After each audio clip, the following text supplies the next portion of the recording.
Labour claim they've hung on, and there's triumph for the SNP as the people deliver their verdict on politicians in elections across the UK. Nicola Sturgeon is elected to serve in the Scottish Parliament. The SNP have won an historic third term in Scotland, though are just short of an overall majority. You have given me a precious opportunity to change this country for the better, and I promise to seize that opportunity with both hands. The Conservatives celebrate unexpected success in Scotland, pushing Labour into third place. But the Labour leader says his party has done better than expected after it won the biggest share of council seats in England. We'll be looking at the latest results across the UK and where they've left the political parties. Also tonight, the government climbs down from its controversial plans to force all schools in England to become academies. And escaping the wildfires burning out of control in Canada. Some flee in their cars, others have to be airlifted out. And coming up on BBC News, Andy Murray back at his best. He's on impressive form at the Madrid Masters, beating Thomas Berdych in straight sets on his way to the semi-finals.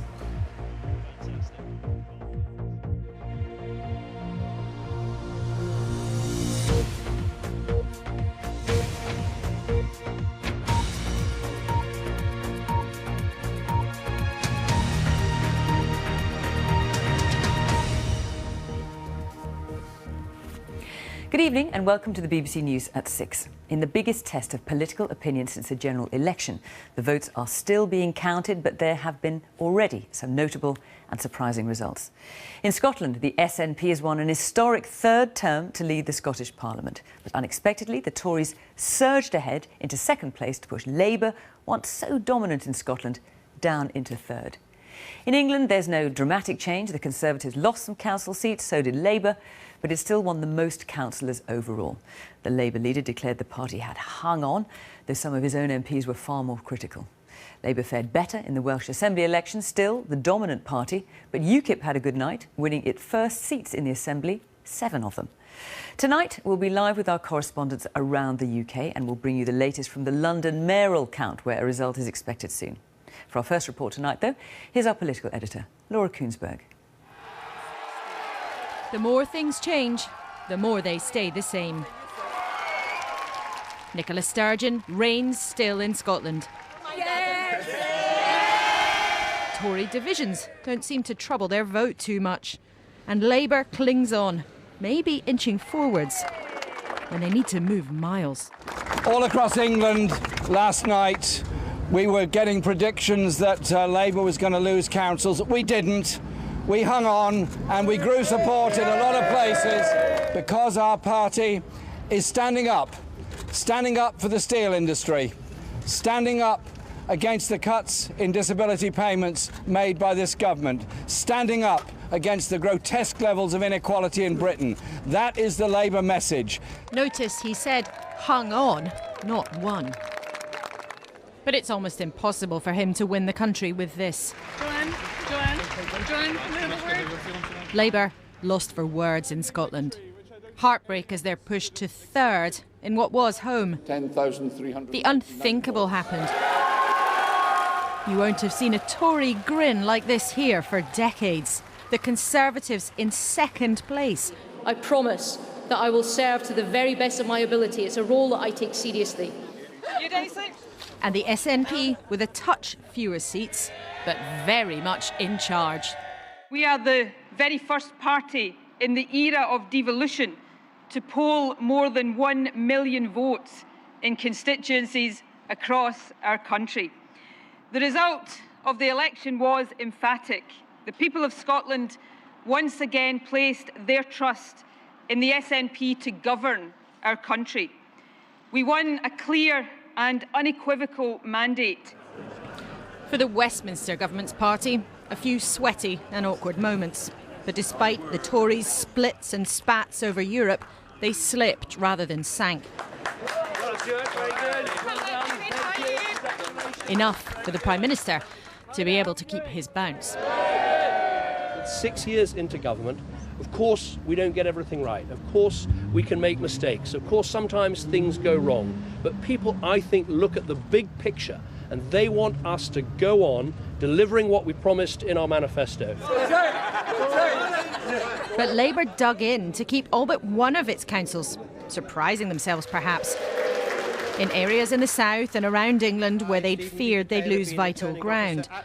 The challenge, though, as many of the party's members and MPs know all too well, they have to show they can take back territory, not just hold on. But in London, Labour's Sadiq Khan is on his way to do just that. On track to snatch City Hall from the Conservatives' Zac Goldsmith. Let's wait and see the results. A big win for Labour, but a powerful purge for a man who's avoided Jeremy Corbyn at all costs. The Lib Dem leader, though, rushed to his party's pockets of success. Bloody superstar, well done, well done. The start of a comeback? Maybe. Even these baby steps are worth popping a cork or two.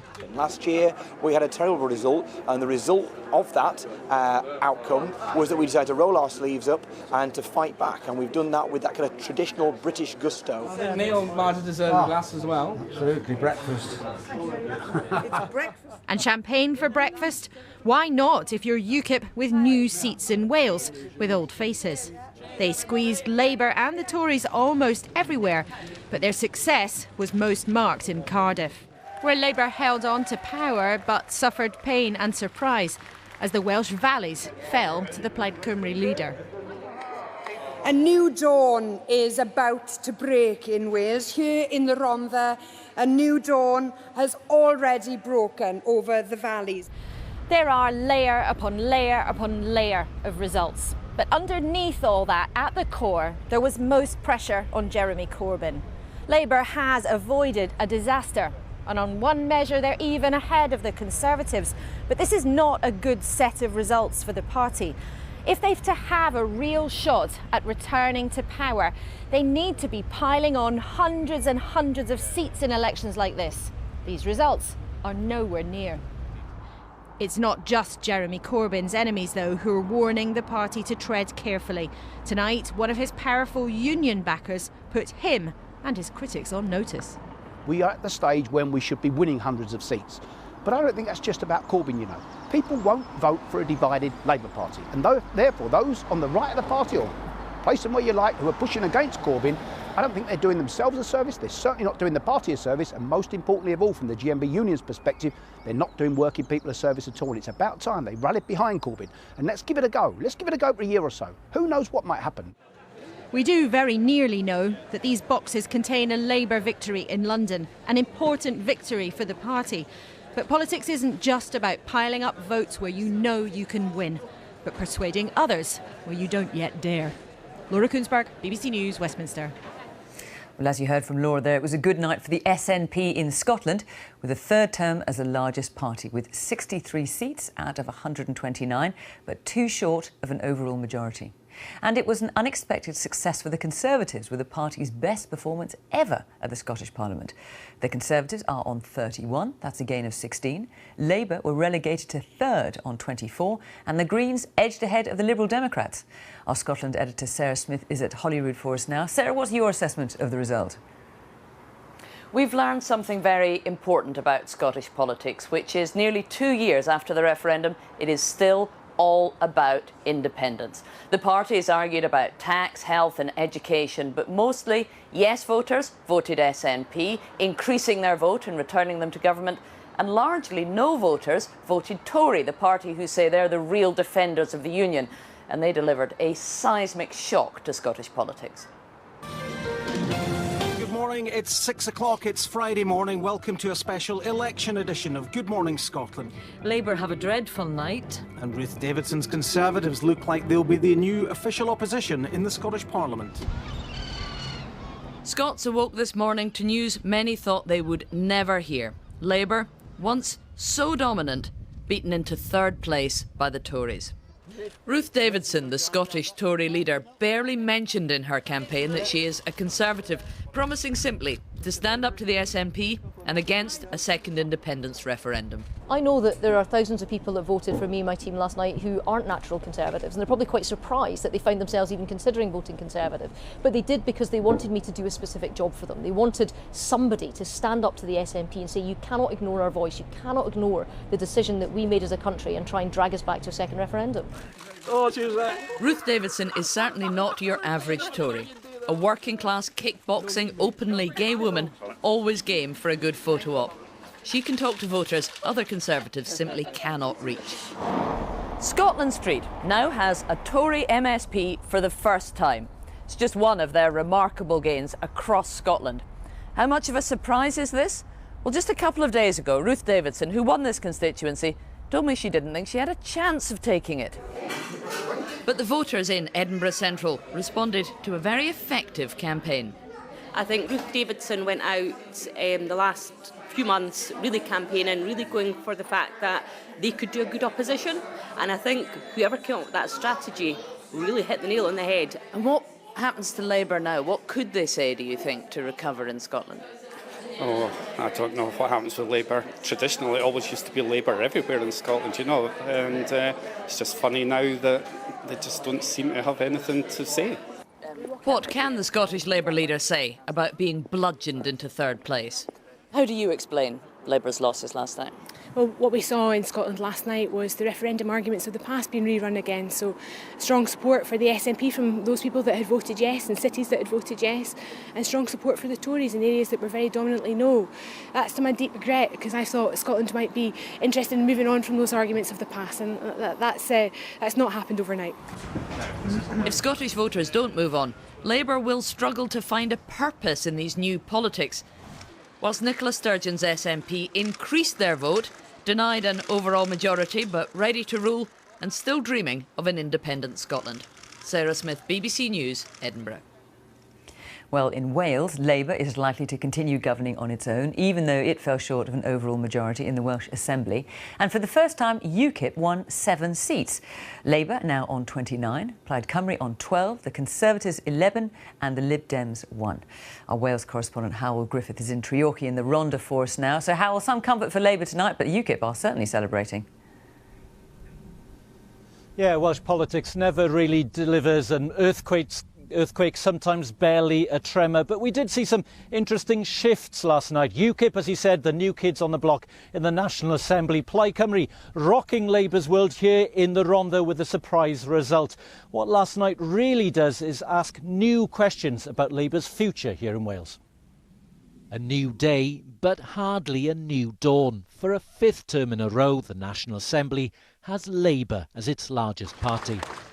The celebrations showed relief rather than rapture. Labour knows its grip on Wales has loosened. Its share of the vote is down, and rows within the Westminster Party are clearly making life difficult.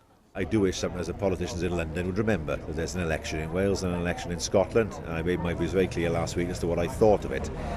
I don't think it affected the result, if I'm honest with you, but certainly on occasion people were raising it with us, and it was certainly unhelpful. The election results brought some small but significant changes in the landscape in Wales. In the Rhondda, a heartland Labour seat, Plaid Cymru's leader secured their one big win. UKIP, the party promising to break the cosy consensus of Welsh politics, now has Assembly members too. So why are voters changing allegiance? First time ever I voted Plaid Cymru. I've always been Labour. I just don't think they're doing anything to help the communities. As for UKIP, it's on everybody's lips, isn't it? It's immigration, and that's why. And people want jobs for Welsh people. Change has already come to the National Assembly. Some new faces have already been sworn in. But for as long as the anti-Labour vote is split, it will remain Wales's governing party. We have the opposition to Labour, the non-Labour parties spread, and so whilst they make some challenges to Labour, they can't capture those constituency seats. Labour can now take its time in deciding if it's happy to govern alone or form a coalition. The new era of Welsh politics still feels a lot like the last. Howell Griffith, BBC News. In Northern Ireland, the first results are beginning to come through, though the final outcome isn't expected until tomorrow. In the most striking results so far, the People Before Profit party topped the poll in the Sinn Féin stronghold of West Belfast to win its first seat at Stormont. Let's talk to our Ireland correspondent Chris Buckler, who's at a count in Belfast. Are you getting any sense of the way the voting's going now, Chris? Well, even with less than a quarter of the seats at Stormont filled, it is clear that the big winners are the Democratic Unionist Party. The DUP based much of their election campaign around their first female party leader, Arlene Foster. She's only been at that job 6 months, but it's paid off, and they will be the biggest party at Stormont once again, and she will once again be the First Minister of Northern Ireland. It's also been a good election for Sinn Féin. They will be the second biggest party at Stormont, and Martin McGuinness will be Deputy First Minister. Although, as you mentioned, in Sinn Féin's heartland of West Belfast, they were beaten to the top of the poll by the People Before Profit Alliance. Their candidate, Jerry Carroll, becomes their first member at Stormont, and that really is a protest vote. But away from all of that, the DUP and Sinn Féin have once again dominated this election, and they will dominate Stormont at the expense of both the SDLP and the Ulster Unionists. Although the complicated system of voting here in Northern Ireland means the count continues and the final seats won't be filled until tomorrow at the earliest. Chris Buckler in Belfast, thank you. Well, let's get the latest on the race for the London mayor. The result is expected shortly. Our deputy political editor, John Pienaar, is in central London for us this evening. And John, Labour Sadiq Khan certainly at the moment in the lead. Well, the counting is in its closing stages, but I can say already that in about an hour or so's time, Sadiq Khan will become the new Labour mayor of London. A ray of light for Labour amid a set of results which have demonstrated just how much ground they still have to cover. Sadiq Khan, as he arrived here at City Hall, well, we were waiting with one question: was this any kind of endorsement of Jeremy Corbyn? And answer came there none. In truth, Sadiq Khan believes this is his win, not Jeremy Corbyn. But the ordinary members, well, whatever you think of these results, they were not bad enough to persuade ordinary members that they need to turn against Jeremy Corbyn. So the mutiny, the challenge to his leadership, the counter-revolution, that's being put on hold. I know of 2 MPs who were ready to stand to get things going. I can tell you there was one member of the shadow cabinet who was privately prepared to join in if a contest got started. But now Jeremy Corbyn has got himself a breathing space, and the critics, the mutineers, will have to watch and wait their chance. Wait they will, because this final reckoning in the Labour Party, well, it's been delayed. It has not been resolved. John Pienaar, thank you very much. Well, there's lots more detail and analysis on our website, and details of the elections for police and crime commissioners. You can find that at bbc.co.uk/news. The time is 17 minutes past 6. Our top story this evening: the national and local elections. The SNP wins a 3rd term in Scotland, where Labour finished 3rd. Jeremy Corbyn says his party has hung on in England. Still to come as the wildfires spread. Could this be Canada's costliest ever natural disaster? Coming up in Sports Day on BBC News, a 6-match ban for Moussa Dembele. The Tottenham midfielder will miss the end of this season and the start of next as punishment for violent conduct.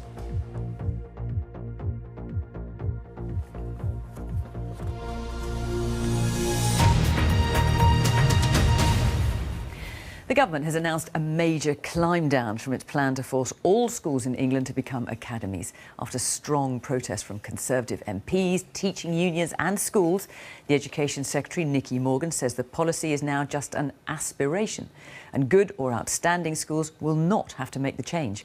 Our education editor, Branwen Jeffries, has more. In the middle of the North Yorkshire moors, a village school here for more than 100 years. Now just 9 pupils, it feared being forced to become an academy. That's my dad there. It was schools like this that galvanised a Tory revolt. Today, the Education Secretary gave way. We support those strong local authorities where schools are good and outstanding. They can make the choice to convert. I hope that they will, because we are convinced that becoming academies does lift standards, but they can do the right thing for them. So what does this academies climb down mean? Good schools will not be forced to become academies, a U-turn on the government plans. But schools will become academies in areas where councils are thought to underperform. And councils will have an equal say over the future of small rural schools, so they can't close without local agreement. So I asked Nicky Morgan, how badly did they miscalculate? There is a huge appetite amongst parliamentary colleagues on the Conservative benches for schools to become academies. But not to be forced to become academies. Well, that's what we're saying. We don't think it's necessary for there to be a blanket provision for schools to convert to become academies. You've put forward these plans, you've defended them. Doesn't this undermine your own authority as Education Secretary?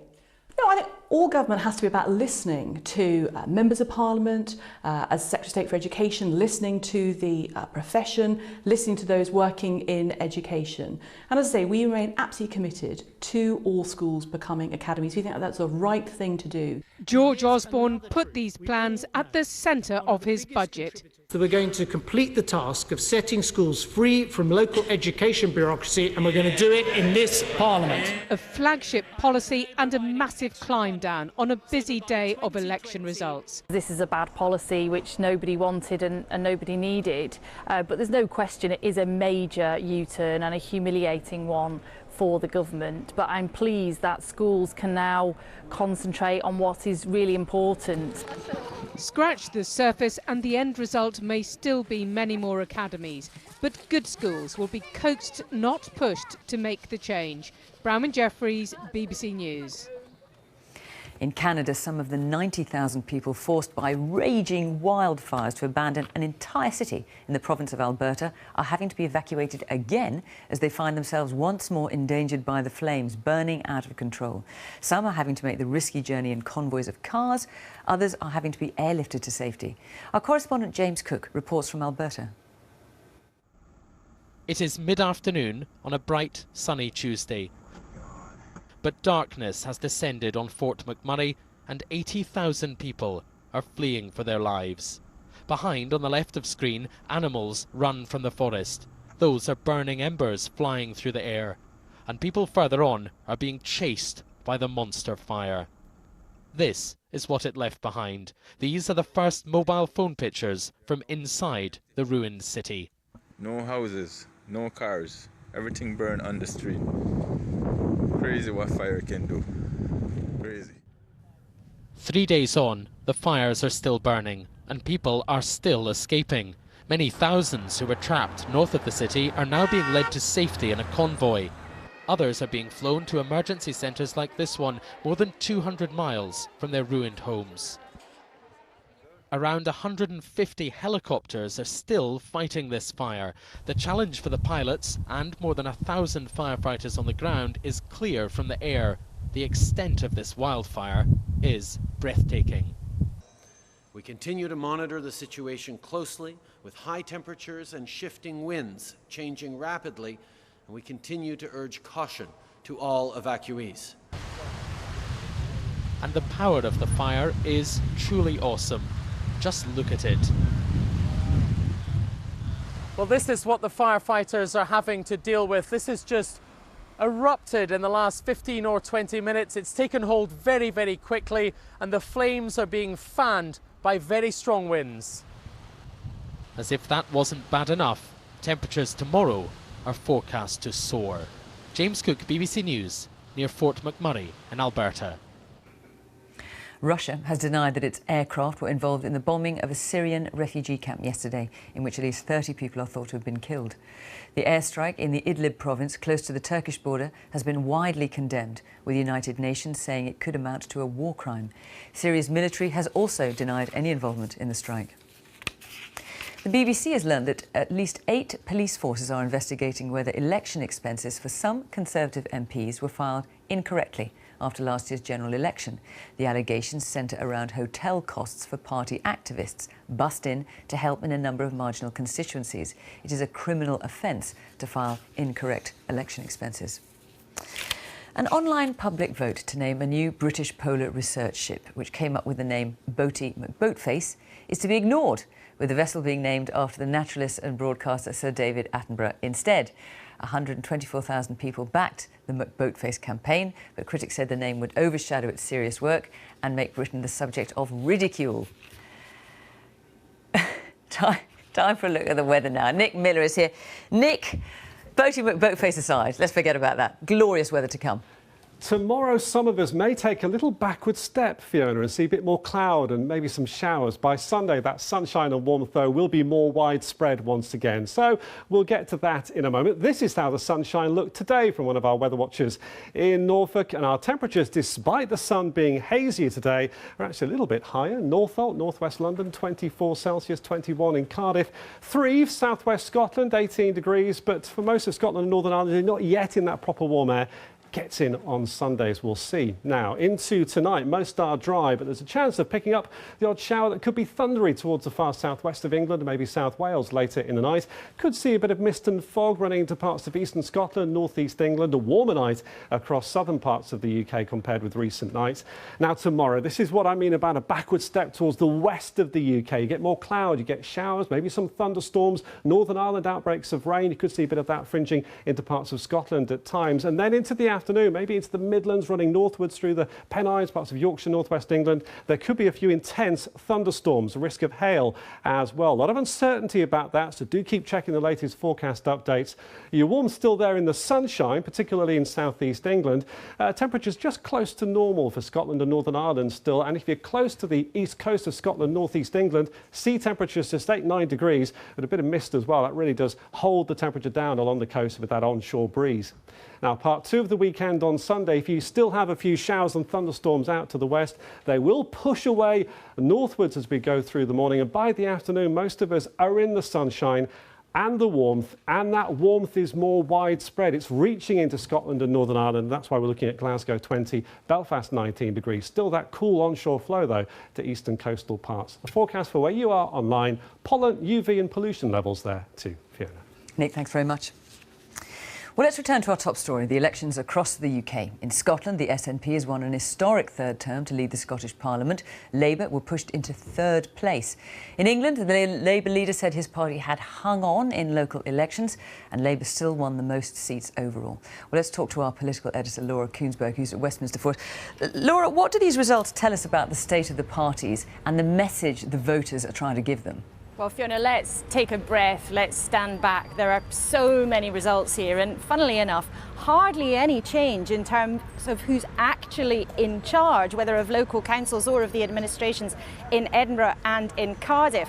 But there are big lessons to take from this from the political parties. Two big lessons from Scotland. For Labour, which, remember, needs Scotland if they've to have a chance of winning another general election, they were roundly rejected. They fell back still further. It wasn't Jeremy Corbyn's campaign, it was led in Scotland, but they did put forward more Jeremy Corbyn-friendly policies. Kezia Dugdale, the leader there, moved the party to the left, and voters said plainly and firmly that they didn't like it, and that should be a worry for the Labour Party tonight. For the Tories, though, also a lesson. Their modernising candidate, Ruth Davidson, with Razzmatazz, had some astonishing success. But here in London, a more old-fashioned campaign with a nastier tone saw the party stumble back and lose City Hall just over the water. But the Tories really, although they didn't see much enthusiasm and they've lost City Hall, they don't feel there's anything in these results that they need to panic about. The sense from there tonight is that they have got off pretty lightly. But for Labour, while Jeremy Corbyn's team feel they've done much better than expected, his internal enemies might have put their knives away for now, but they'll be keeping their blades sharp. There's still that deep-rooted concern in the Labour Party that Jeremy Corbyn has not yet shown how he can persuade most voters in the middle that he's got something to say to them. Now, all of this comes with a very big health warning. Local elections in Cardiff and in Edinburgh don't translate directly to how we might all vote at a general election, but only a foolish political party would ignore the clues of the last 2 days. Laura at Westminster, thank you. And that is all from the BBC News at 6. It's goodbye from me. And on BBC One, we can join the BBC's news teams where you are. Bye-bye.